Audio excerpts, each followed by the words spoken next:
Takže táto čajočka má celý čas frajera, ktorý je v base. No je tu filter ružičiek, poďme na to. Taká lemastná neslaná popravde.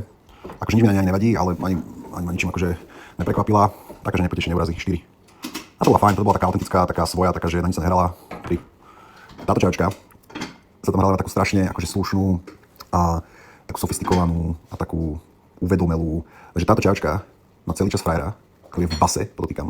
Ja som sa nedozvedel, mám kamoša, čo s ním sedel. On je v base, ten čavo. A on počas toho, jak ho má, tak on nešlo do ruže. A on si nemôže nič spraviť, lebo je v base. Takže to je extrémne falošný človek. A okrem toho som sa to počul ešte s kým všetkým. Akože mala coitus. Takže vôbec nie taká slušná, ako sa akože prezentovala. Že toto je veľký odpad. O tejto sa tiež dopočuli, že veci nelichotivé z jej súkromia. Ale nie až také hrozné ako tí, čo som dal na 10, 6. To som mal rád ináč. To som mal rád. Bola síce zvláštna, ale hrozne sa mi na nej ľúbilo, že je taká úplne svoja. Že fakt, že je bolo úplne jedno, čo si o niekto myslí, ale fakt si išla furt tie svoje veci. Že sa na nič proste nehrá, že absolútnu verziu samej seba. Že sa vôbec nesnažila zapasovať niekomu do nejakej formičky, že ako by sa mala žena správať. Proste svoje, tak akože cením. Takže jedna. Táto mi pripomína trochu Larča s Adamsovcov. A už si nepamätám popravde na jej povahu, ale závislo jej dám na pičku.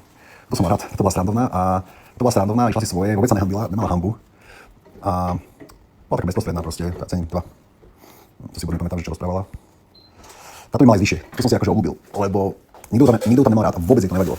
Proste išla si svoje stále, povedala, čo si myslí, nemala problém úplne povedať svoj názor bez servítky, tak jak je. Ostatní sa tam akože hrali na slušné, ale pritom vieš, že v súkromných debatách boli proste prehnité, ale hrali sa na také pekúčke, také slušné, také, že v živote nepovedali nič zlé o nikom. A táto to bolo jedno, táto si proste išla svoje. Dali som vyššie, keby sa dá, ale dáme na 8. No a na tejto mi najviac vadilo, že ona si o sebe myslí, že je pekná, ale pritom je to taká, že 3 z 10. A chová sa, aký bola, že devina. Takže toto mi nie je akože veľmi nesympatické 9. No a Mercedes už nemám kam dať, čo je asi dobré, lebo neviem, kam by som dal. Servus.